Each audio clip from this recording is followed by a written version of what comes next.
شهر رمضان الذي أنزل فيه القرآن.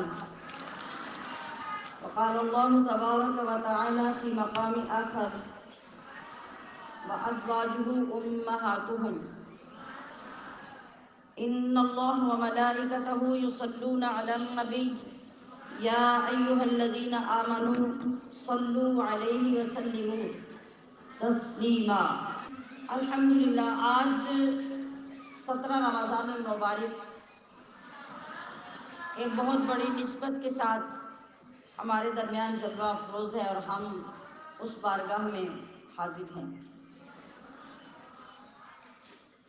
سیدہ فاطمہ الزہرا، سیدہ خدیجۃ الکبریٰ سلام اللہ علیہما کی بارگاہوں میں حاضری پیش کرنے کے بعد آج ہماری رسائی ہو رہی ہے سیدہ عائشہ صدیقہ کی بارگاہ میں، جو محبوبہ محبوب رب العالمین ہیں، جو حبیبہ حبیب خدا ہیں، سیدہ ہیں، فقیہہ ہیں، عالمہ ہیں، محدثہ ہیں، مفسرہ ہیں، شاعرہ ہیں، ادیبہ ہیں، اور سب سے بڑی بات کہ حبیبہ ہیں.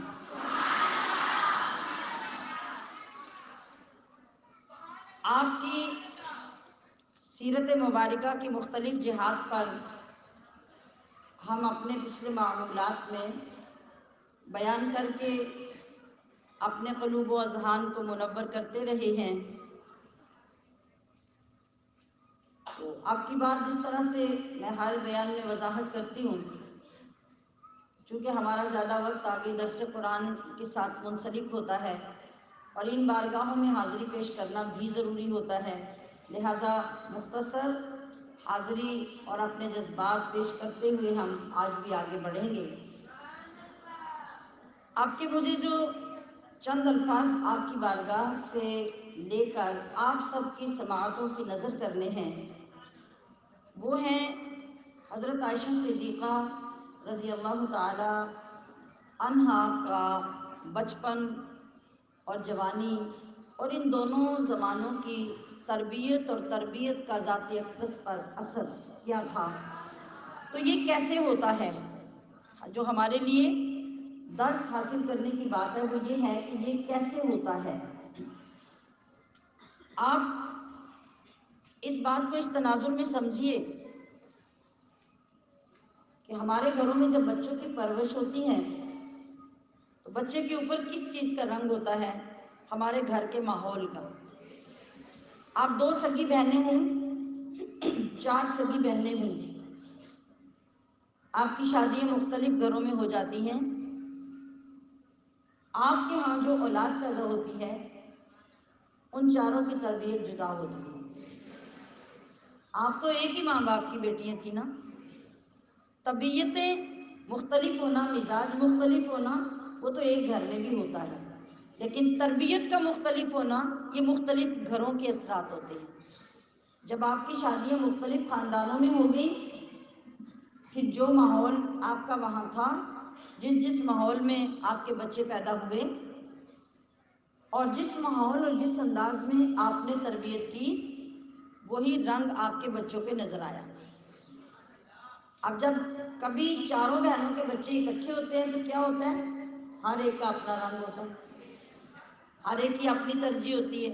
عین ممکن ہے کہ ایک بہن کی شادی کسی مذہبی اور باعلم گھرانے میں ہو گئی ہو تو اس کے بچوں پہ شروع سے علم کا، دین کا رنگ نظر آنا شروع ہو جائے گا.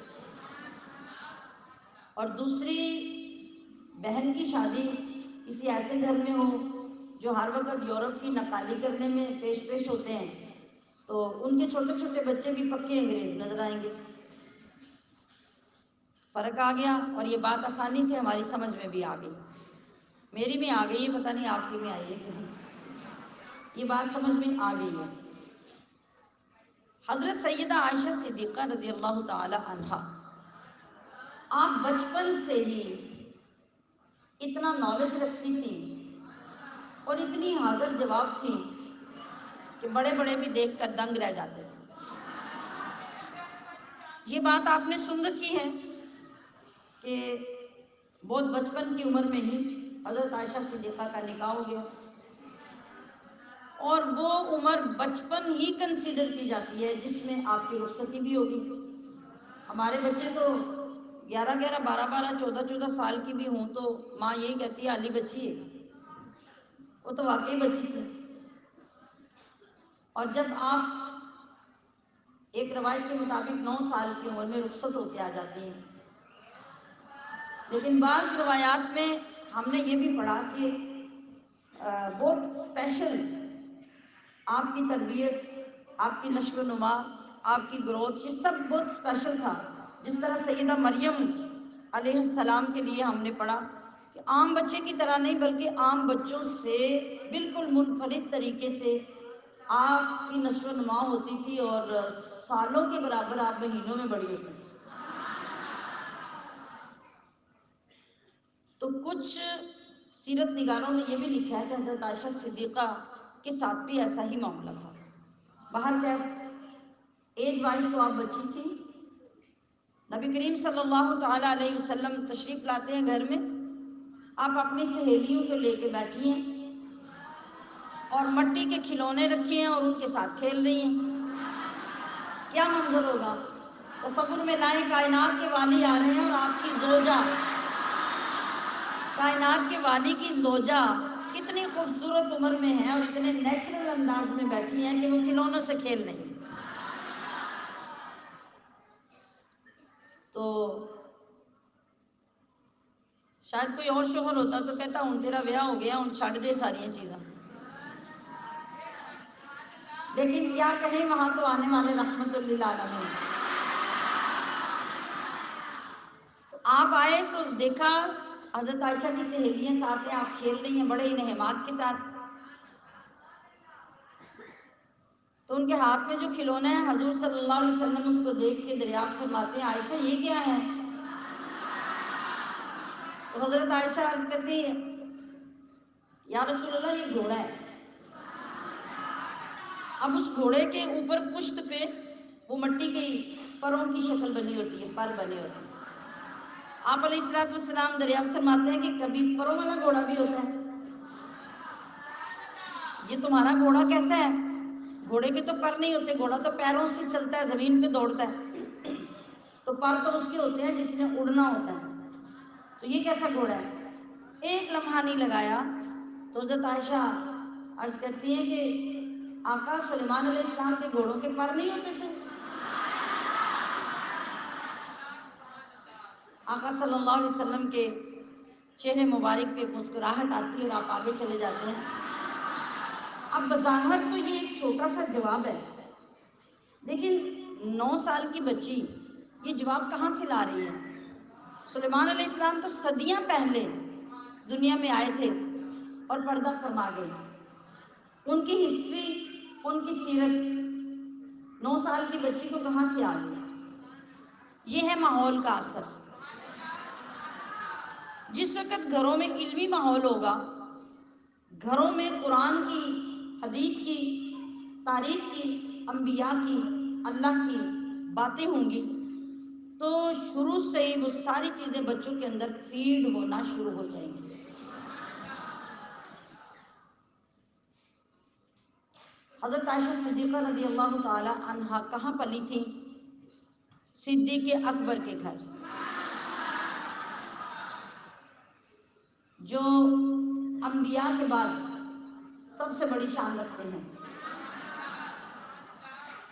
تو آپ کے گھر میں ٹی وی کی گفتگو نہیں ہوتی تھی، ڈراموں کی نہیں ہوتی تھی، رسالوں کی نہیں ہوتی تھی، فضول قصے کہانیاں بیان نہیں ہوتے تھے۔ وہاں کہانیوں میں بھی نبی کی کہانیاں ہوتی تھی، قصوں میں بھی نبیوں کے قصے ہوتے تھے۔ محبت میں کائنات کے والی کی محبت کی باتیں ہوتی تھیں۔ اور وہ جو دور تھا نا صحابہ اکرام کا دور، وہ صرف حضور علیہ السلام کی بارگاہ میں آ کے ہی حضور کی باتیں نہیں کرتے تھے، کھیتوں میں، بازاروں میں، گھروں میں، گھر کی سیٹنگ میں، دوستوں کی سیٹنگ میں، جہاں بھی ان کی بات کا موضوع ہے تو وہ محمد مصطفیٰ کی بات ہے۔ جہاں کہیں بات ہوتی ہے حضور سے شروع ہوتی ہے، حضور پہ ختم ہوتی ہے۔ صحابہ کے اندر عشق کا عالم یہ ہوتا کہ ان کو کوئی بات کرنے کو ملتی ہی نہیں زمانے میں کسی اور کی بات کریں۔ اور یہ بات ہم بھی سمجھ سکتے ہیں کہ جب کبھی کسی سے سچی محبت ہو جائے، اللہ کرے کہ سچوں سے سچی محبت ہو جائے، دنیا والوں کی نہیں، سچوں سے سچی محبت ہو جائے اللہ کرے، تو یہ بات آپ بھی مانیں گے کہ بات کسی کی ہو تو بات اسی کی آ جاتی ہے جس سے محبت ہوتی ہے۔ تو پھر صحابہ کرام نے تو رسول اللہ سے محبتیں کر کے مثالیں قائم کر دی ہیں، ان کی مثال کا نہ کوئی اس کے بعد آیا اور نہ کوئی قیامت تک آئے گا۔ تو یقیناً پھر ابو بکر صدیق سے زیادہ کس کے گھر میں مصطفیٰ کی باتیں ہوتی ہیں؟ تو عائشہ صدیقہ کی پہلی پرورش ابو بکر صدیق کی گود میں ہوتی ہے۔ تو وہاں سے کیا سیکھا؟ گٹی میں رسول اللہ کی محبت ہے، آپ کے غزوات، آپ کی جنگیں، آپ کی محبتیں، آپ کی عظمتیں، آپ کی رفاعتیں، وہ سب حضرت ابو بکر صدیق سے سنتے سنتے حضرت عائشہ یہاں تک آتی۔ اور پھر اس کے بعد جب رسول اللہ صلی اللہ علیہ وسلم کے حرم میں آ جاتی ہیں تو پھر تو باقی کچھ بچتا ہی نہیں ہے۔ پھر اور مقام کتنا بلند ملا، پھر کتنی شان، کتنا مرتبہ ملا۔ نبی کریم صلی اللہ علیہ وسلم حضرت عائشہ صدیقہ سے کتنی محبت کرتے ہیں، کتنا پیار کرتے ہیں کہ آپ انہیں اپنی محبوبہ زوجہ فرماتے ہیں۔ اب جب آپ وہاں تشریف لاتی ہیں تو پھر عمل کے اندر کتنی پختگی آتی ہے۔ میں جس پوائنٹ کی طرف لانا چاہ رہی ہوں، اگر آپ توجہ سے سنیں گے تو آپ بھی میرے ساتھ ساتھ سفر کریں گے۔ اب جب آپ نے نبی علیہ الصلوۃ والسلام کے حرم میں قدم رکھا تو یہاں کیا ہے؟ یہاں کوئی محلے دار نہیں آ رہے، یہاں کوئی چودھری نہیں آ رہے، یہاں کوئی ضرورت مند نہیں آ رہے صرف، بلکہ یہاں تو بار بار جبریل آ رہے ہیں۔ حضرت عائشہ کے سامنے یہاں تو بار بار جبریل آ رہے ہیں اور وہ رب کا قرآن لے کر آ رہے ہیں۔ قرآن کا ایک ایک لفظ اتر رہا ہے، ایک ایک لفظ کی تشریح اور تفسیر بیان ہو رہی ہے، اور حضرت عائشہ نہ صرف اس کو سن رہی ہیں بلکہ سیکھ بھی رہی ہیں، سمجھ بھی رہی ہیں۔ تو کتنا سیکھا، کتنی پابندی آئی، اور کیسی علم و عمل کی جامع بنی، اتنی جامع بنی کہ بڑے بڑے اجل صحابہ جو بڑا بڑا وقت نبی علیہ السلام کے قدموں میں گزارتے تھے، آپ سے واعظ و نصیحت سنتے تھے، تشریحات و تفصیلات سنتے تھے، مگر جہاں کہیں جا کے اٹک جاتے تو دروازہ عائشہ کا نظر آتا۔ ان کو جو حل ملتا اس اٹکے ہوئے مسئلے کا، وہ حضرت عائشہ کے دروازے سے آ کے ملتا۔ سوچنے کی بات ہے کہ کتنی ذہانت، کتنی فطانت تھی آپ کے اندر کہ آپ اپنی اس قابلیت میں بڑے بڑے صحابہ سے بھی سبقت لے گئی، آگے بڑھ گئی۔ ابھی بھی میں نے ذکر کیا یہ سمیرہ زمان صاحبہ کی پریزنٹیشن کے درمیان کہ ان کے کام کو مردوں نے اپنے سے زیادہ سمجھ کر ان کے ساتھ شرکت کر لینا اپنے لیے زیادہ فائدہ مند سمجھا۔ اور میرا خیال ہے اگر کوئی مرد سمجھدار ہوگا تو وہ ایسا ہی کرے گا، وہ دیکھے گا کہ ہماری عورتیں خود بخود اگر نیکی کی طرف چل رہی ہیں تو ہمیں کیوں نہیں سپورٹ کرنا چاہیے۔ ورنہ دوسری طرف کیا ہوتا ہے، دوسری طرف مرد ساری زندگی اس بات پہ کھپتا رہتا ہے کہ کاش کہ میرے گھر کی عورت پڑھی لکھی ہوتی اور میری نسل کو سنوار دیتی۔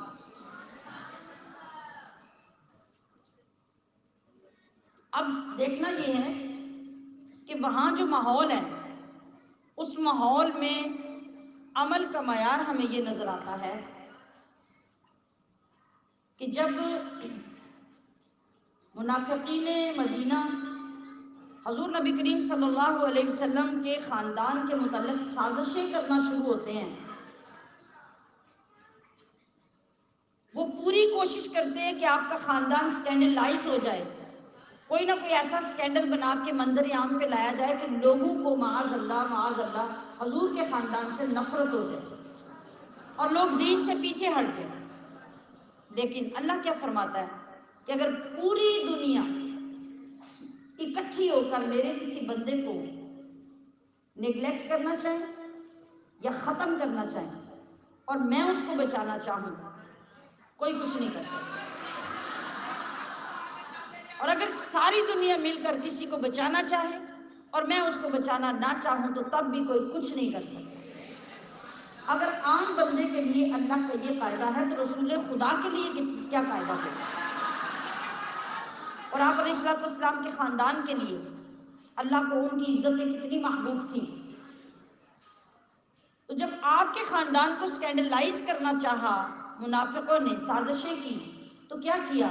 سورہ نور میں میں پچھلی تقاریر میں اور تعمیل دین میں آپ کو بڑی اچھی طرح یہ پڑھا چکی ہوں کہ حضرت عائشہ صدیقہ کو باقاعدہ تہمت لگ گئی، باقاعدہ الزام بدکاری کا، معاذ اللہ خرابی کا، برائی کا لگا دیا گیا، جس میں صداقت نہ ہونے کی کیا بات ہے، وہ تو سراسر جھوٹ اور بکواس اور افواہ کی، صرف ایک سازش کو ہوا دینے کے لیے. مگر یہ کیسے ہو سکتا تھا کہ رسول اللہ کے گھر میں ان کی سازش کامیاب ہو جاتی؟ تو پھر کائنات دیکھتی رہ گئی، لوگ پروف تلاش کرتے رہ گئے. رب کریم نے خود اپنی لازوال کتاب کے اندر 18 آیتیں نازل کر دی. کہا کہ میرے صدیق کی بیٹی صدیقہ اور میرے محبوب کی بیوی محبوبہ، اس کے لیے تم گارنٹی اور صداقت اور ثبوت تم لوگوں سے تلاش کرنے کے لیے منتظر ہو تو کائنات میں کوئی ان کا ثبوت نہیں دے گا، میں خدا دوں گا. تو ان کا مقام تو کیا مقام ہے؟ ہم ذرا پیچھے سے آئیں تو جس وقت یہ سازشیں چل رہی تھی نا، اللہ تعالیٰ نے قرآن کریم میں یہ آیت نازل فرما دی کہ جو خواتین ہیں میرے محبوب کی، جو بیویاں اور میرے محبوب کے اہل خانہ ہیں، ان میں سے عورتیں باہر نکلنا چھوڑ دیں، وہ گھر میں رہیں اور اس قرآن کی تلاوت کیا کریں زیادہ سے زیادہ، اور اللہ کا ذکر کیا کریں جو اللہ اپنے محبوب پہ نازل کرتا ہے. تو اس حکم کا سب سے زیادہ فائدہ جو حاصل کیا وہ سیدہ عائشہ نے کیا. اب اس کے بعد جب قرآن کریم میں عورتوں کی عزت اور ناموس اور عظمت کے لیے، ان کے تقدس کے لیے اللہ کریم ایک حکم نازل فرماتا ہے. کیا؟ کہ اب عورتیں جو اسلام لائیں گی ان کے اوپر فرض ہوگا کہ وہ پردہ کریں. تو وہاں جو نبی کے غلاموں کی بیویاں تھیں، نبی کے صحابہ کی بیویاں تھیں، صحابیات تھیں، ان کے عمل میں پختگی اور ذوق اور ولولہ یہ اس قدر تھا کہ ادھر آیت آنے کی دیر ہے، ادھر کسی مسلمان عورت کا چہرہ کسی کو نظر نہیں آتا. پھر حکم آیا کہ عورتیں جب راستوں میں چلیں، یہ ذرا توجہ فرمائیے گا نوجوان بچیاں بھی اور خواتین بھی، کہ عورت کے لیے گھر سے باہر نکل کے چلنے کا طریقہ کیا ہے، ہمارے قرآن نے وہ بھی سکھایا. عورت جب گھر سے باہر نکلے، بازار میں، گلی میں، روڈ پہ کہیں بھی چل رہی ہو، تو اس کے لیے شرعی طریقہ کیا ہے، تعلیم کیا ہے کہ وہ روڈ یا گلی کے ایک کنارے پہ چلے، وہ راستے کے درمیان میں کبھی نہ چلے. یہ تعلیم قرآن ہے. وہ جہاں بھی چل رہی ہے اسے چاہیے کہ فوراً راستہ بنا کے سائڈ پہ چلے. حتیٰ کہ کعبے میں طواف کرنے کے لیے بھی جائے تو حکم دیا گیا کہ وہ رش سے کنارے کنارے پہ ہو کے طواف کرے. ہماری عورتیں وہاں بھی دھکے دے رہی ہوتی ہیں آگے بھاگنے کے لیے، نکلنے کے لیے، اور گلی محلے میں بھی یہی کچھ ہوتا ہے. یہ تعلیم بہت ضروری ہے، اس پوائنٹ کو نوٹ کر لیں اور عمل بھی شروع کر لیں۔ تو صحابیات کا یہ عالم تھا کہ وہ اتنی گلے کے ساتھ، وہ دیوار کے ساتھ لگ کے چلتی کہ ان کے یہ کندھے بھی دیواروں کے ساتھ رگڑے جاتے تھے، اتنی حکم کی پاسداری تھی نبی علیہ السلام۔ تو جب عام لوگوں کی پاسداری کا یہ عالم تھا، پردے کا، حیا کا، تو آپ سوچئے کہ حرم نبوی کی عورتوں کا عالم کیا ہو۔ مگر اس طرح کے احکام اور اس طرح کے عمل اس وقت وجود میں آتے ہیں جب حیا کا راج ہو، جب حیا کا زمانہ ہو، جب حیا عام ہو، اور جب اس کے برعکس بے حیائی کا راج ہو جائے، بے حیائی عام ہو جائے، اور عورتیں ننگی نکل کر باہر کہیں کہ ہمارا جسم ہماری مرضی، اور ہم بھی مردوں سے کسی طرح کم نہیں ہیں، ہم بھی شانہ بشانہ چل کے شانے سے شانہ ملا کے کام کریں گے، تو پھر وہ شانے جو دیواروں کے ساتھ گھسٹتے تھے ان کا رول کیا تھا؟ سوچئے، یہ عام لوگوں کا عمل تھا۔ اب سیدہ عائشہ کا عمل کیا ہے؟ سیدہ عائشہ کا عمل یہ ہے کہ آقا دو عالم رحلت فرماتے ہیں، آپ کا کمرہ، آپ کا حجرہ، اسی میں آقا علیہ السلام کی آمد تک کے لیے آرام فرما رہے ہیں۔ کیا پابندی تھی؟ جیسے پہلے گھر میں داخل رہتی تھی ویسے ہی آپ کے حجرہ مبارک میں آپ بھی جاتی ہیں، اسی انداز سے، اسی بے تکلفی سے۔ 2.5 سال گزرے، سیدنا ابو بکر صدیق رحلت فرما گئے، وہ شوہر تھے، یہ باپ تھے، کوئی فرق نہیں پڑا۔ اب جب اگلے عرصے میں جا کر حضرت عمر فاروق کا وصال ہوتا ہے اور وہ گنبد خضرا میں دفن ہونے کی اجازت مانگتے ہیں، اور آپ ان کو اجازت دے دیتی ہیں، اور آپ کی قبر مبارک گنبد خضرا کے اندر بن جاتی ہے۔ قربان جائیں سیدہ عائشہ کے تقوی پر اور غیرت ایمانی پر کہ ان قبروں کے آگے آپ پردہ لگا دیں۔ کسی نے پوچھا کہ اماں جان آپ ایسا کیوں کر رہی ہیں؟ فرمایا پہلے میرے باپ تھے، میرے شوہر تھے، اب عمر ہیں، عمر سے میرا پردہ ہے، مجھے حیا آتی ہے کہ میں اس طرح سامنے پھروں اور آؤں جاؤں، اور عمر کی قبر سامنے ہے۔ کوئی عورت کائنات میں یہ سوچ سکتی ہے کہ کسی قبر سے بھی پردہ کیا جائے گا؟ یہ تقویٰ ہے سیدہ عائشہ کا، اور اس تقوی کے اوپر بھی جو چیز غالب ہے وہ حیا ہے، وہ حیا ہے۔ ہم کیا کرتے ہیں؟ دیکھیے حیا کا مطلب سمجھیے، ہم کیا کرتے ہیں؟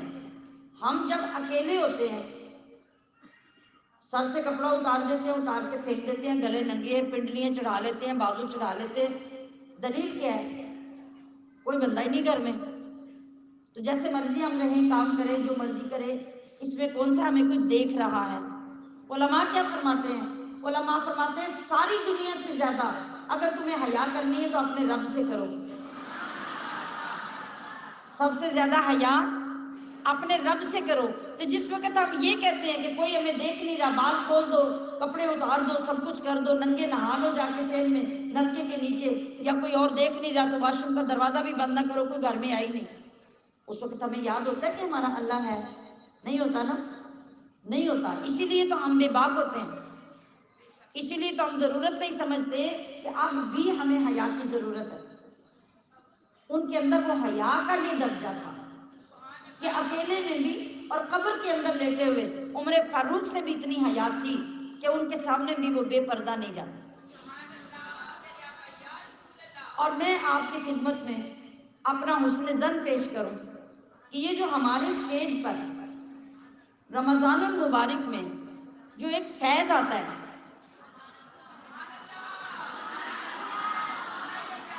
آپ سمجھ گئے ہوں گے میری بات، ہمارے اسٹیج پر جو رمضان میں ایک فیض آتا ہے، آپ کو پتہ یہ کہاں سے آتا ہے؟ یہ 3 رمضان سے شروع ہوتا ہے، پھر 10 رمضان میں آ کے جوش پہ آتا ہے، اور پھر 17 رمضان تک اس کو انتہا ہوتی ہے۔ اور کتنا فیض اور کتنی قبولیت ہوتی ہے کہ ہر رمضان میں کتنی خواتین، کتنی بچیاں، بوڑھی عورتیں جو با پردہ ہونے کا اعلان کرتی ہیں اور باقاعدہ اسٹیج پہ آ کے چہروں پہ حجاب لیتی ہیں۔ یہ جو ہر سال ہم عقیدتوں محبتوں کے خراج پیش کرتے ہیں ان بارگاہوں میں، اور ان سے ان کا اسوہ مانگتے ہیں اور ان سے ان کی تعلیمات پہ چلنے کی التجا کرتے ہیں، اللہ ہماری ان التجاؤں کو قبول کرتا ہے۔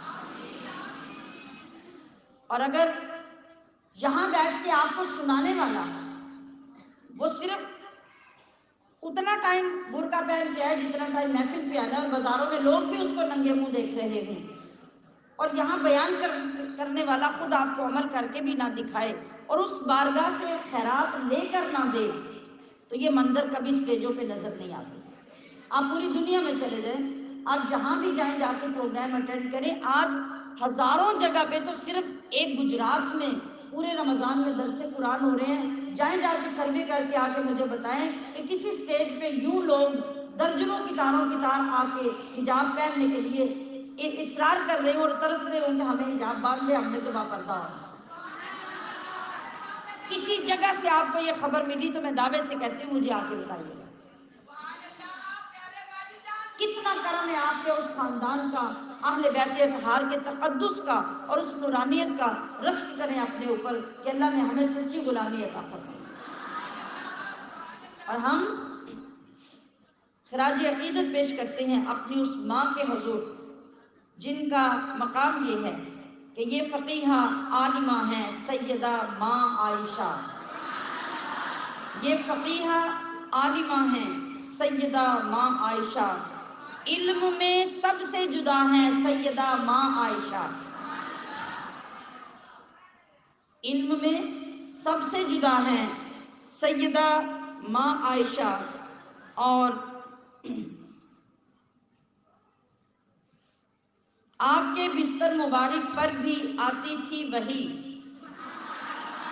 یہ مقام وحی کا کسی اور زوجہ کے بستر میں نہیں آتا تھا جو حضرت سیدہ عائشہ کو سعادت حاصل تھی کہ آپ کے بستر مبارک پر بھی آتی تھی وحی، کیا مقام و مرتبہ ہیں سیدہ ماں عائشہ، اور مصطفیٰ نے جان دی جب سر تھا تیری گود میں، مصطفیٰ نے جان دی جب سر تھا تیری گود میں، یہ تو اعزاز خدا ہیں سیدہ ماں عائشہ۔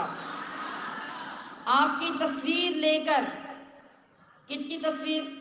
حضرت عائشہ کی، آپ کی تصویر لے کر آئے جب روح الامین، زوج شاہ انبیاء ہیں سیدہ ماں عائشہ۔ عائشہ کا حجر انور روضہ سرکار ہے، عائشہ کا حجر انور روضہ سرکار ہے، یہ محبت کا صلہ ہے سیدہ ماں عائشہ، اور آپ کی پاکی میں اتری ہیں 18 آیتیں، آپ کی پاکی میں اتری ہیں 18 آیتیں، یہ گواہی خدا ہیں سیدہ ماں عائشہ، اور عظمتیں ایسی اجاگر عرش پر نعرے لگے، عظمتیں ایسی اجاگر عرش پر نعرے لگے، طیبہ اور طاہرہ ہیں سیدہ ماں عائشہ۔ اللہ رب العزت ہمیں آپ کی مقدس بارگاہ سے اور زیادہ فیض عطا فرمائے، ہمیں اور زیادہ اخلاص عطا کرے، اور ہمیں اس در کی سچی غلامی ہمیشہ کے لیے عطا کر دے کہ ہم اس بارگاہ سے فیض حاصل کرتے رہیں، اور ہمارے اندر وہ تقدس، وہ احترام، وہ دین کی پابندی، وہ شریعت کی پابندی، اور سب سے بڑی پردے کی پابندی آ جائے۔ ابھی اگر بہت سے لوگوں کو لوگ دیکھتے ہیں کہ انہوں نے پردہ شروع کر دیا، پھر سبھی کو دیکھنا شروع کر دیں کہ یہاں آتے ہی پردے والے ہیں۔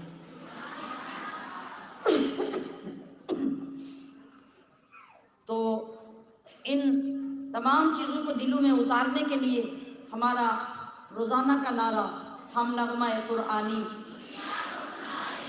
ہر فرد کو ہم اس کا اعوذ باللہ من الشیطان الرجیم بسم اللہ الرحمن الرحیم قل اندعو من دون اللہ ما لا ينفع ينفعنا ولا يضرنا ونرد على أعقابنا بعد إذ هدانا الله كالذي استهوته الشياطين في الأرض حيران له أصحاب يدعونه إلى الهدى ائتنا قل إن هدى الله هو الهدى وأمرنا لنسلم لرب العالمين وأن أقيموا الصلاة واتقوه وهو الذي إليه تحشرون وهو الذي خلق السماوات والأرض بالحق ويوم يقول كن فيكون قوله الحق وله الملك يوم ينفخ في الصور عالم الغيب والشهادة وهو الحكيم الخبير وإذ قال إبراهيم لأبيه آزر أتتخذ أصناما آلهة إني أراك وقومك في ضلال مبين وكذلك نري إبراهيم ملكوت السماوات والأرض وليكون من الموقنين فلما جن عليه الليل رأى كوكبا قال هذا ربي فلما أفل قال لا أحب الآفلين فلما رأى القمر بازغا قال هذا ربي فلما أفل قال لئن لم يهدني ربي لأكونن من القوم الضالين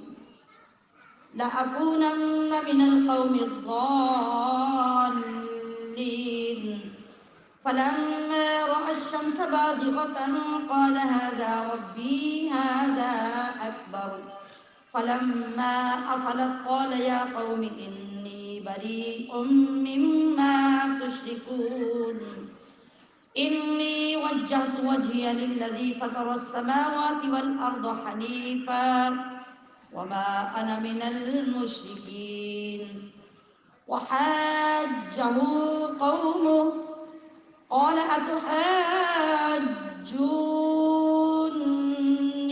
في الله وقد هدان ولا أخاف ما تشركون به إلا أن يشاء ربي شيئا وسع ربي كل شيء علما أفلا تتذكرون وكيف أخاف ما أشركتم ولا تخافون أنكم أشركتم بالله ما لم ينزل به عليكم سلطانا فأي الفريقين أحق بالأمن إن كنتم تعلمون الذين آمنوا ولم يلبسوا إيمانهم بظلم أولئك لهم الأمن وهم مهتدون صدق الله العظيم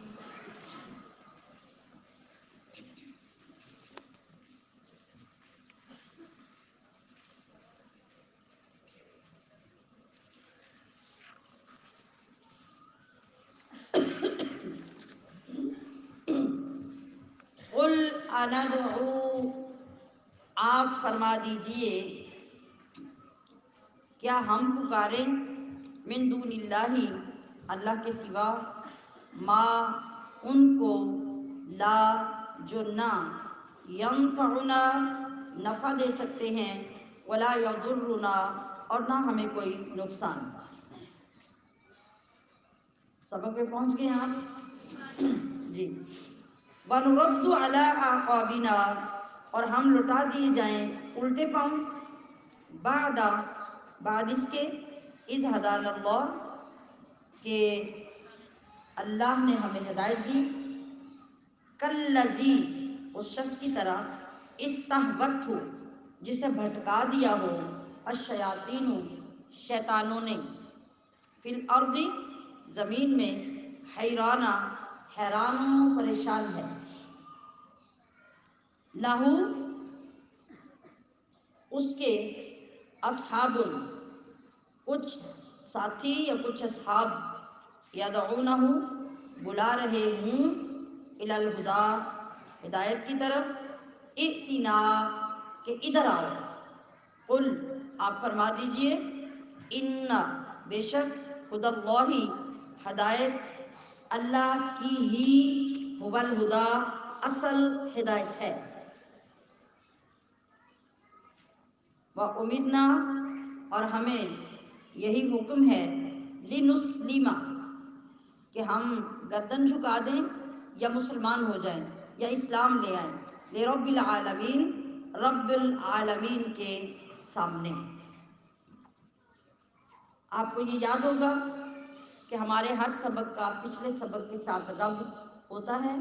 جو موضوع چل رہا ہوتا ہے اگر پچھلے دن میں موضوع ختم نہ ہو تو وہی آگے چل رہا ہوتا ہے۔ تو پیچھے والے سبق میں ایسی ہی باتیں آ رہی تھیں اور انہی لوگوں کو سمجھاتے بجھاتے آخر پر جو ہماری آیت مکمل ہوئی تھی وہ تھی کہ یہ لوگ اگر دنیا میں توبہ نہیں کر لیں گے تو آخرت میں جا کے یہ چاہیں گے کہ ہم سے کوئی بڑے سے بڑا بدلہ لے لیا جائے۔ بدلے سے مراد ہے عوض لے لیا جائے، رقم لے لی جائے، دولت لے لی جائے تو ہمیں معاف کر دیا جائے۔ تو اللہ نے کیا فرمایا تھا کہ اگر یہ پوری روئے زمین کے برابر ایک ایک بندہ مالک ہو اور وہ سب کا سب اس بدلے میں دینا چاہے تو بھی قبول نہیں ہوگا، بلکہ کیا ہوگا؟ ان کے لیے دوزخ کے کھولتے پانی کا عذاب ہوگا۔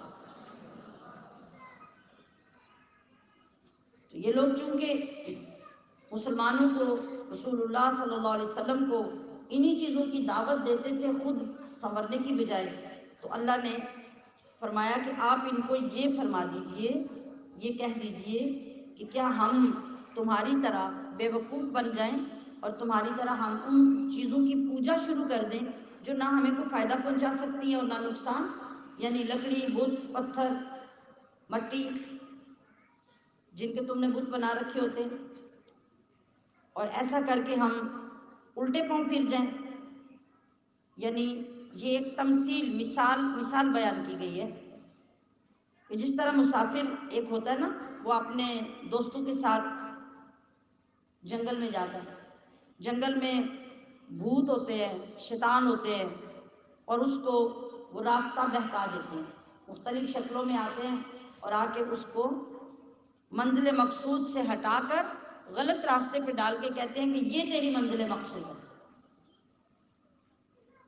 تو اگر وہ بندہ اس وقت جنوں اور بھوتوں کے کہنے پر اس غلط راستے کو اپنی منزل مقصود سمجھ کے چل پڑے گا تو کیا ہوگا بتائیے؟ وہ بچ جائے گا؟ وہ ہلاک ہو جائے گا؟ وہ برباد ہو جائے گا؟ اور اگر وہ اپنے ساتھیوں کی بات مان لیتا اور ان جنوں بھوتوں کی بات نہ مانتا اور جدھر ساتھی چل رہے تھے ادھر چلتا رہتا تو سلامتی سے منزل پہ پہنچ جاتا نا، پھر بچ جاتا گمراہی سے، سلامت رہتا۔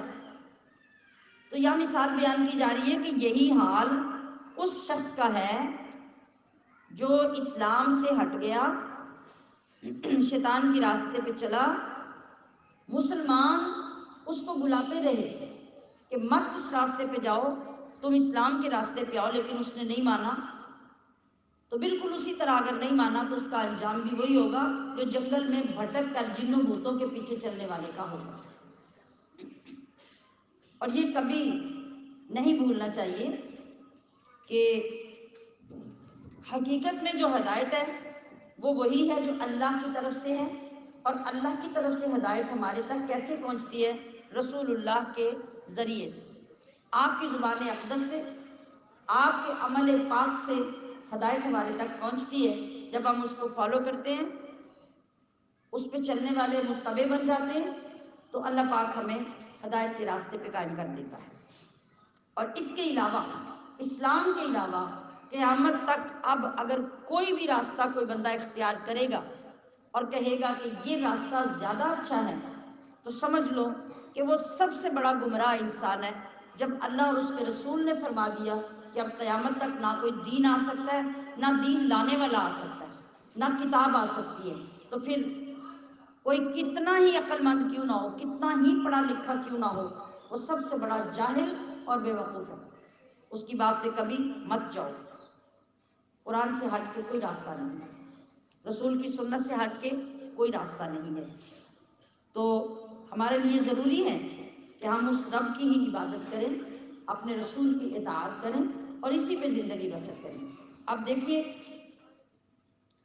اب آیت آگے بیان کی جا رہی ہے حضرت ابراہیم علیہ السلام کے متعلق۔ وہ کیا ہے کہ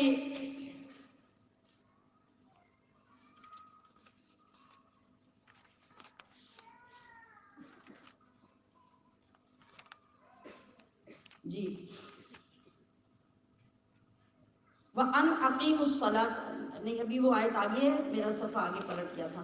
وَأَنْ أَقِيمُوا الصَّلَاةَ وَاتَّقُوا، اور سیدھی راہ چلنے کی یہ نشانی ہے کہ تم ہمیشہ نماز قائم رکھو اور ہمیشہ اپنے رب سے ڈرتے رہو۔ وَهُوَ الَّذِي إِلَيْهِ تُحْشَرُونَ، وہی وہ ذات ہے، وہی وہ اللہ ہے جس کی طرف تم سب کو کیا ہونا ہے؟ اٹھائے جانا ہے، تم سب اٹھائے جاؤ گے۔ وَهُوَ الَّذِي، اور وہی اللہ ہے، خَلَقَ السَّمَاوَاتِ، جس نے آسمان پیدا کیے، والارض، اور زمین پیدا کی، بالحق، سب کو ٹھیک ٹھیک بنایا، کسی میں کوئی نقص نہیں، کسی میں کوئی خرابی نہیں، کوئی کم اور زیادہ نہیں۔ وَيَوْمَ يَقُولُ، اور جس دن وہ فرمائے گا، کن، ہو جا، ہر شے سے وہ فرمائے گا۔ کیوں فرمائے گا؟ سب کچھ تو تباہ ہو چکا ہوگا، دنیا تو ختم ہو چکی ہوگی، آسمان تو روئی کے گالوں کی طرح ریزہ ریزہ ہو کے اڑ گئے ہوں گے، پہاڑ ریت کے ذرے بن کے بکھر گئے ہوں گے، ہر چیز ختم ہو چکی ہوگی۔ تو اس دن کیا کرے گا رب؟ دوبارہ ان کو کھڑا کرنے کے لیے ہر شے سے فرمائے گا کن۔ یہ دو حرفوں کا ایک کلمہ رب کے فرمانے کی دیر ہوگی، فَيَكُونُ، ہر چیز اپنی جگہ پہ قائم ہو جائے گی۔ قَوْلُهُ الْحَقُّ، اسی کا فرمان سچ ہے، وَلَهُ الْمُلْكُ، اور اسی کی بادشاہت ہوگی، یوم ينفخ، جس دن پھونکا جائے گا، فی الصور، صور، عالم الغیب، جاننے والا ہے ہر غیب کو، والشہادہ، اور ظاہر کو، وَهُوَ الْحَكِيمُ الْخَبِيرُ۔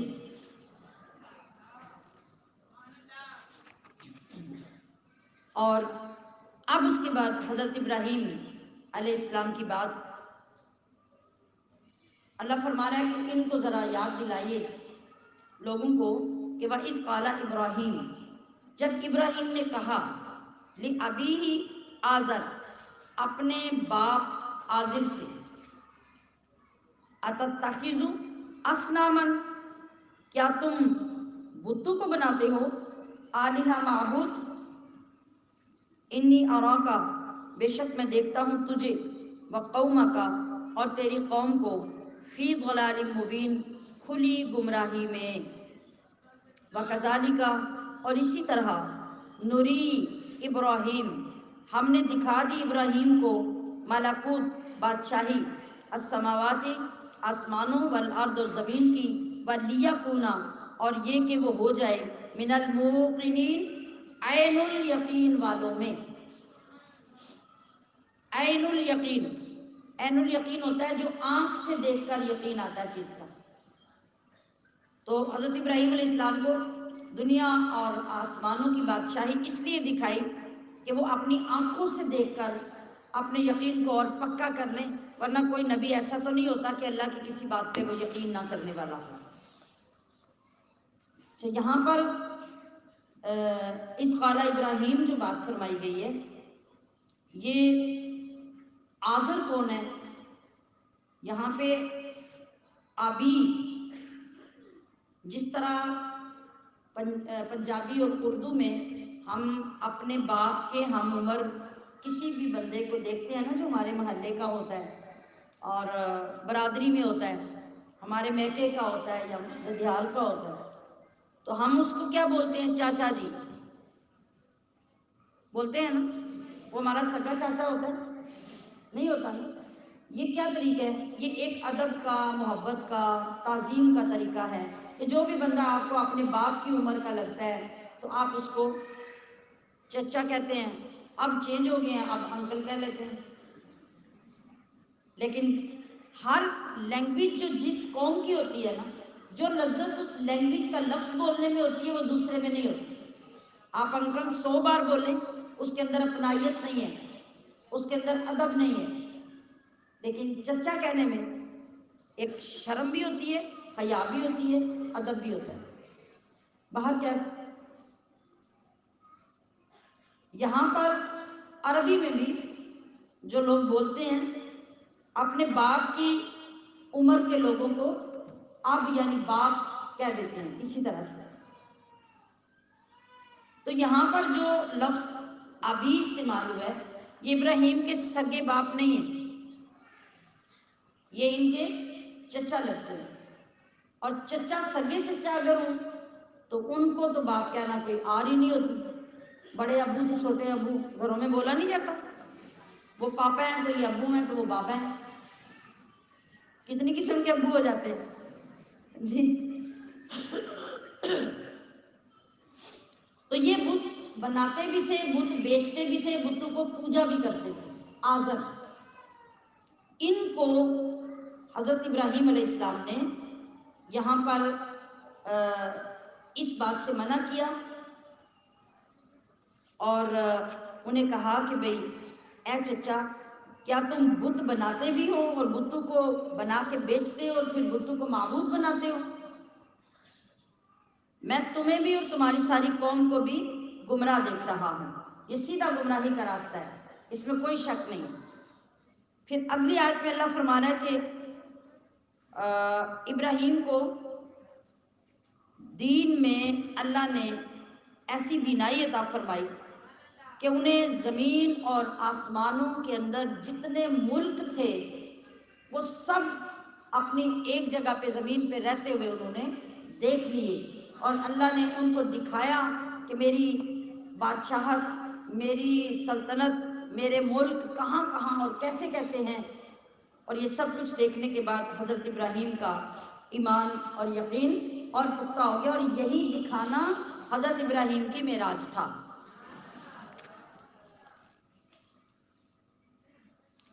اس کے لیے بیت المقدس میں جس پتھر کے ساتھ نبی کریم صلی اللہ علیہ وسلم کی سواری کو باندھا گیا تھا براق کو، اس پتھر کا نام صخرہ ہے۔ تو جب اللہ تبارک و تعالیٰ نے حضرت ابراہیم کو یہ سب کچھ دکھانا چاہا تو حضرت ابراہیم کو اس صخرہ پتھر کے اوپر کھڑے ہونے کا حکم دیا گیا۔ آپ اس پتھر کے اوپر کھڑے ہوئے اور اللہ تبارک و تعالیٰ نے آپ کی آنکھوں کے وہ خاص پردے ہٹا دیے، اس پتھر کے اوپر کھڑے ہو کے آپ نے اللہ تعالیٰ کی تمام مخلوقات اور تمام جہانوں کا مشاہدہ کر لیا، یہاں تک کہ اللہ کے عرش کو بھی دیکھ لیا، لوح محفوظ کو بھی دیکھ لیا اور کرسی کو بھی دیکھ لیا۔ تو پھر اللہ تبارک و تعالیٰ نے وضاحت فرمائی کہ ہم نے یہ سب کچھ ابراہیم کو کیوں دکھایا؟ فرمایا ہم نے یہ نشانیاں اس کو اس لیے دکھائی ہیں کہ وہ دیکھ کر، اپنی آنکھوں سے دیکھ کر یقین کرے، صرف سن کر، جبریل سے سن کر یا کسی اور انداز سے ان کا یقین عام ہمارے طرح کے لوگوں کی طرح نہ رہے، بلکہ وہ سب کچھ اپنی آنکھوں سے دیکھ کر یقین کرے۔ اور ہر ظاہر اور باطن کو اللہ نے ان کے سامنے کھول دیا۔ اب ذرا رشک کیجئے، فخر کیجئے، تصور میں لائیے کہ حضرت ابراہیم کی معراج صخرہ پتھر پہ کھڑے ہو کے ہو رہی ہے، اور مصطفیٰ کریم کی معراج دنا فتدلی فکانا قاب قوسین او ادنیٰ پہ جا کے رب کے روبرو معراج پاک ہو رہی ہے۔ اب آگے حضرت ابراہیم کا ایک احوال بیان ہو رہا ہے کہ وہ جو بت پرستی کا زمانہ تھا، اللہ رب العزت نے حضرت ابراہیم کو کس طرح انہیں لاجواب کرنے کے لیے اپنی دلیلیں دکھائیں، اور حضرت ابراہیم نے کس کس طریقے سے ان لوگوں کو لاجواب کیا۔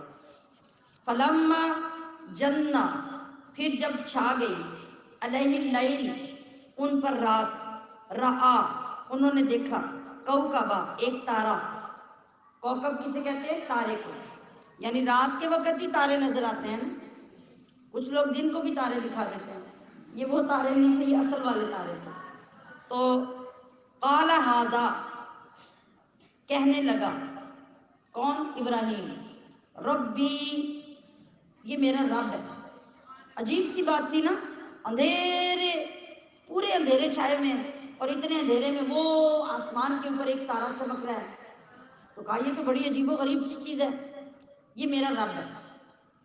فلما، پھر جب افلا، وہ تارا ڈوب گیا،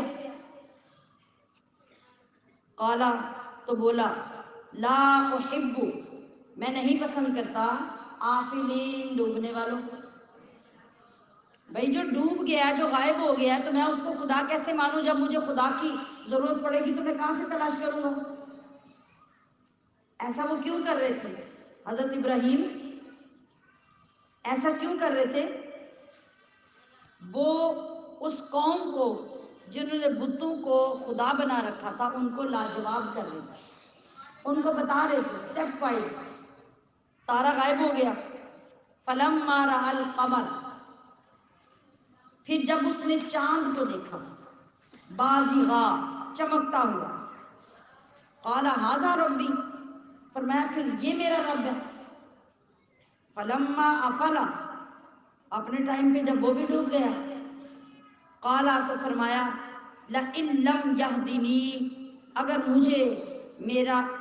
مجھے ہدایت نہ دیتا ربی، میرا رب، لأکونن، تو میں ضرور ہو جاتا من القوم الضالین، گمراہ قوم میں سے، یعنی میں بھی چاند کو ایک نیا خدا بنا لیتا جس طرح اس گمراہ قوم نے بتوں کو خدا بنا رکھا ہے۔ فلما رأى الشمس، یہ دو سین ختم ہو گئے، تیسرا دن چڑھا تو دن کو سورج دیکھا، بازغۃ، جگمگاتا ہوا جیسے سورج ہوتا ہے، قال ھذا ربی، تو کہنے لگا یہ میرا رب ہے، ھذا اکبر، یہ تو باقی سب سے بہت بڑا ہے، تو یہ تو رب ہونا چاہیے۔ فلما افلت، پھر جب وہ بھی ڈوب گیا، قال یا قوم، تو فرمایا اے میری قوم، انی بریء، بے شک میں بیزار ہوں، مما، ان چیزوں سے، تشرکون، جنہیں تم شریک ٹھہراتے ہو۔ میں نے ایک ایک چیز کو دیکھ لیا، ان میں کوئی بھی خدا بننے کے قابل نہیں ہے، اور یہ کوئی خدا ہے بھی نہیں، خدا کی یہ صفات ہی نہیں ہے جو ان چیزوں کے اندر ہے۔ تو سنو، انی وجہت، بے شک میں نے کر لیا، وجہیا، اپنا رخ، للذی، اس ذات کی طرف، فطرہ، جس نے پیدا کیا، السماوات والارض، آسمانوں اور زمین کو، حنیفا، ایک اسی کا ہو کر، یعنی میں صرف اسی کا ہوں، اسی کا رہوں گا، اور میں نے اسی کی طرف اپنا رخ کر لیا۔ وما انا من المشرکین، اور میں نہیں ہوں مشرکوں میں سے، تم سارے مشرک ہو تو میں تمہارے اندر سے اپنی برات کے لیے ہاتھ کھڑا کرتا ہوں کہ میں تم میں سے نہیں ہوں۔ اس سے حضرت ابراہیم علیہ السلام نے اسلامی عقیدے کو واضح فرمایا۔ یہ سب کچھ کہہ کے آپ نے اسلامی عقیدے کو ظاہر فرمایا۔ یہاں پہ پیچھے جو پس منظر ہے وہ یہاں بھی حضرت موسیٰ والا ہے، جس طرح حضرت موسیٰ کی پیدائش سے پہلے فرعون نے خواب دیکھا تھا، اسی طرح حضرت ابراہیم کی پیدائش سے پہلے نمرود نے خواب دیکھا تھا۔ اس وقت جو بادشاہ خدائی کا دعویٰ کرنے والا تھا اس کا نام نمرود ہے۔ تو اس نے جب اس کی تعبیر پوچھی تو انہوں نے بھی یہ کہا کہ ایک فرزند پیدا ہوگا جو تیرے ملک کو زوال دے گا اور تیرے دین والے سب اس کے ہاتھوں ہلاک ہو جائیں گے۔ یہ خبر سن کے وہ بھی بڑا پریشان ہو گیا فرعون کی طرح، اور اس نے بھی حکم دے دیا کہ جو بچہ پیدا ہو اس کو مار دیا جائے، قتل کر دیا جائے۔ تو لیکن وہی بات کہ اللہ کی تقدیر کو کون ٹال سکتا ہے، اور جسے وہ بچائے گا اسے مار کون سکتا ہے۔ حضرت ابراہیم کی والدہ کو جب حمل ہو گیا اور نمرود کو بھی اس بات کی خبر ہو گئی کہ وہ بچہ جو تیری سلطنت کے لیے خطرناک ہے وہ بچہ ماں کے حمل میں آ چکا ہے۔ انہیں یہ تو نہیں پتا تھا ماں کون ہے، لیکن علم نجوم سے انہوں نے یہ اندازہ لگا کے بتایا کہ وہ بچہ ماں کے پیٹ میں آ چکا ہے۔ تو اب مسئلہ یہ تھا کہ ادھر حضرت کی والدہ کی عمر بہت زیادہ ہو گئی ہوئی تھی، حضرت ابراہیم کی والدہ کی اتنی عمر تھی کہ جہاں کوئی بندہ گمان نہیں کر سکتا کہ عورت کو بھی حمل ہو سکتا ہے۔ اللہ کے انتظام دیکھیں، کہیں وہ کیسے چھپاتا ہے اور کہیں کیسے صندوق میں ڈلوا کے بھیجتا ہے، اور کہیں حمل ہی اس عورت کو دیتا ہے جس کے لیے کسی کی توجہ ہی نہیں، وہ اتنی بوڑھی ہو چکی تھی۔ تو بڑھاپے میں آپ سمجھتے ہیں کہ بعض لوگ بہت کمزور ہو جاتے ہیں تو بعض بہت موٹے ہو جاتے ہیں، اور بعض اوقات عورتوں کے کئی بیماریوں سے پیٹ ویسے بھی پھول جاتے ہیں، لیکن عمر اگر ایک عورت کی 70 80 90 سال ہوگی، اس کا پیٹ اتنا بڑا ہوگا تو کون کہے گا کہ تمہارے ہاں بچہ پیدا ہونے والا ہے؟ وہ کہیں گے بھی یہ تو بیچاری بوڑھی عورت ہے، اس کو بیماریوں نے اس حال میں کر دیا۔ اب اللہ کے انتظامات دیکھیے، اللہ تبارک و تعالیٰ نے اسی طرح حضرت ابراہیم کو پیدا کر دیا۔ جب پیدائش کا وقت آیا تو آپ کی والدہ نیچے زمین کے نیچے تہہ خانے میں چلی گئیں۔ وہ تہہ خانہ پہلے سے آپ کے والد نے شہر سے دور ایک جگہ پہ بنوا رکھا تھا، اس جگہ پہ آپ کی ولادت ہوئی اور آپ وہیں پہ رہتے۔ پتھروں سے اس تہہ خانے کا دروازہ بند کر دیا جاتا دن کے وقت کہ کسی کو شک ہی نہ ہو کہ یہاں کوئی رہتا ہے۔ روزانہ اپنے وقت پہ ان کی والدہ آتی، دودھ پلا کے چلی جاتی۔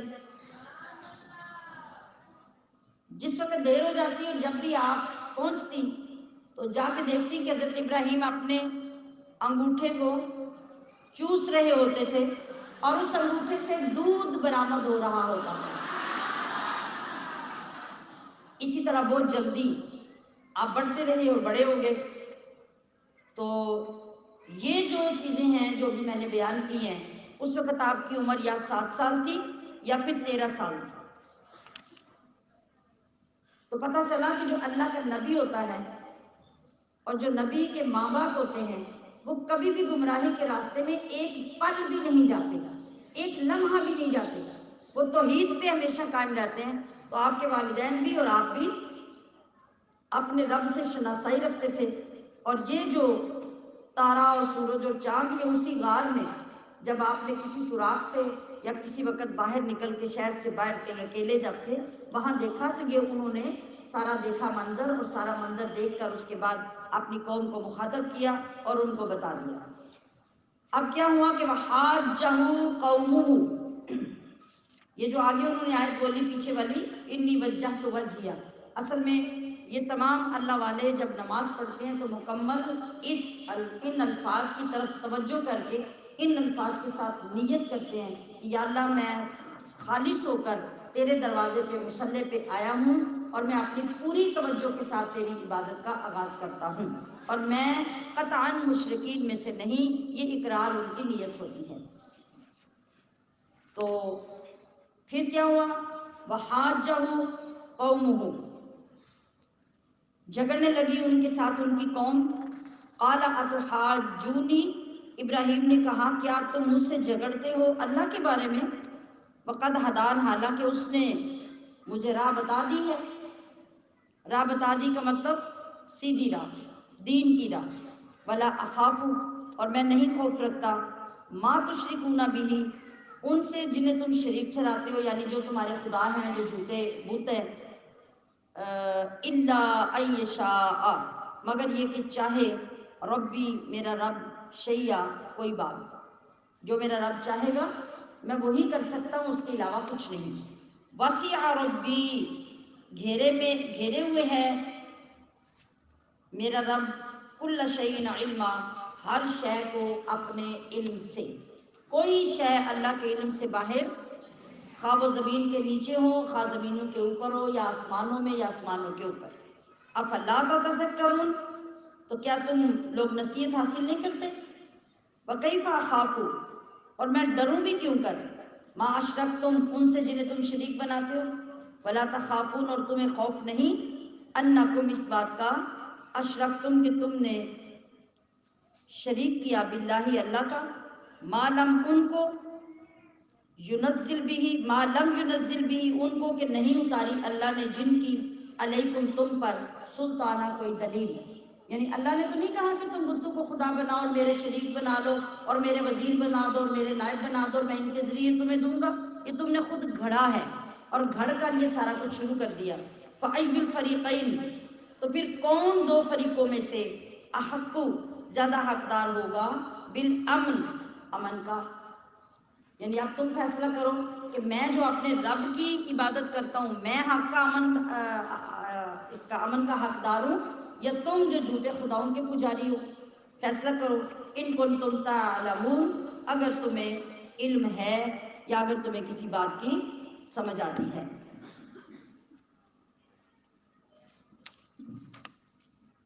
اب جب آپ نے یہ اعلان کیا حضرت ابراہیم علیہ السلام نے کہ میں اللہ کا نبی ہوں، یہ سارا کچھ سورج چاند تارا دیکھنے کے بعد، تو ان کے جھوٹے بتوں کا معبودوں کا رد کر دیا، تو قوم تو ظاہر ہے آپ کے ساتھ لڑائی کے لیے آئی کہ اے ابراہیم ہمارے بتوں سے ڈرو۔ آپ کو پتہ ہے کہ آج بھی اگر کوئی بندہ ایک غلط راستے پہ چل رہا ہوتا ہے نا، تو اگر آپ اس کا انکار کرتے ہیں تو وہ کہتے ہیں کہ ہمارا جو بڑا ہے نا، یا ہمارا جو راستہ ہے یا ہم جس پہ چل رہے ہیں، اگر کوئی اس کا انکار بھی کرے تو اسے بڑی بد دعا لگ جاتی ہے۔ کوئی جعلی پیر بیٹھا ہوا اور کوئی جا کے آپ اس کے بارے میں کہیں کہ یہ تو بالکل غلط کر رہا ہے۔ مثال کے طور پہ ایک بندہ وضو نہیں کرتا، نماز نہیں پڑھتا، گندی زلفیں گندے بال لٹے ہوئے مٹی سے رکھے ہوئے ہیں اور گندے کپڑے پہن کے وہ اپنے آپ کو بڑا اللہ کا ولی کلندر بتا رہا ہے، نہ وہ روزہ رکھتا ہے، نہ نماز پڑھتا ہے، نہ اللہ کے احکام پورے کرتا ہے، تو پوجنے والے جا کے اس کو پوج رہے ہیں۔ کوئی بندہ جا کے یہ کہے کہ بھئی یہ کون سی پیری ہے، یہ کون سی فقیری ہے، یہ تو سراسر ڈھونگ ہے، غلط ہے، فراڈ ہے، تو جو اس کا مرید ہوگا نا سچا، جو رنگا ہوا اس کے رنگ میں، وہ فوراً آپ کے آگے کھڑا ہو جائے گا، نا توبہ کر، ڈر میرے پیر سے، اس کی بد دعا سے تو ہلاک ہو جائے گا۔ تو یاد رکھو کہ ایسے پیروں کی نہ بد دعا ہوتی ہے اور نہ اس سے کوئی ہلاک ہوتا ہے، بلکہ ان کو ہلاک کرنا چاہیے جو اللہ کے دین کے ساتھ فراڈ کرتے ہیں۔ تو یہی کچھ انہوں نے کہا ابراہیم علیہ السلام سے کہ تم نے ہمارے بتوں سے ٹکر لے لی ہے، اب تمہاری خیر نہیں ہے۔ ان کے جواب میں حضرت ابراہیم نے یہ فرمایا کہ تم اللہ کے بارے میں مجھ سے جھگڑتے ہو، حالانکہ وہ تو مجھے اپنی توحید دے چکا، معرفت دے چکا، اور سب سے بڑی بات کہ مجھے خلیل بنا چکا، مجھے نبوت دے چکا، تو میں اب تمہارے بتوں سے کیوں ڈروں گا؟ اب یہ دیکھیے کتنا خطرناک ماحول تھا اور کتنی کم عمر تھی ابھی ابراہیم علیہ السلام کی، لیکن جرأت ایمانی اور غیرت ایمانی نے آپ کو بالکل اس کی طرف متوجہ نہیں کیا کہ اس وقت اپنا ایمان چھپا لو، آگے چل کے ظاہر کر لینا، نہیں، سر عام اپنا ایمان اور اپنے دین کا اعلان کر دیا۔ جی، اور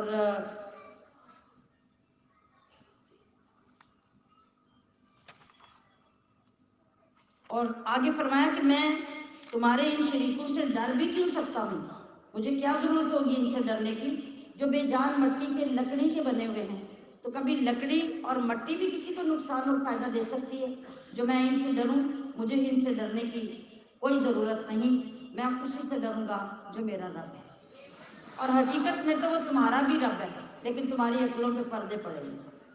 الذین آمنوا وہ لوگ جو ایمان لائے، ولم یلبسوا اور نہیں آمیزش کی انہوں نے، ایمانہم اپنے ایمان کی، بظلم ظلم کے ساتھ، اولئک لہم الامن حقیقت میں وہی لوگ ہیں جن کے لیے امان ہے، اور وہی لوگ مہتدون ہدایت یافتہ ہیں۔ اس کے علاوہ کوئی نہ سیدھی راہ ہے، نہ کسی راہ پہ چل کے آپ کو امن مل سکتا ہے، نہ کسی راہ پہ چل کر آپ کو ہدایت نصیب ہو سکتی ہے۔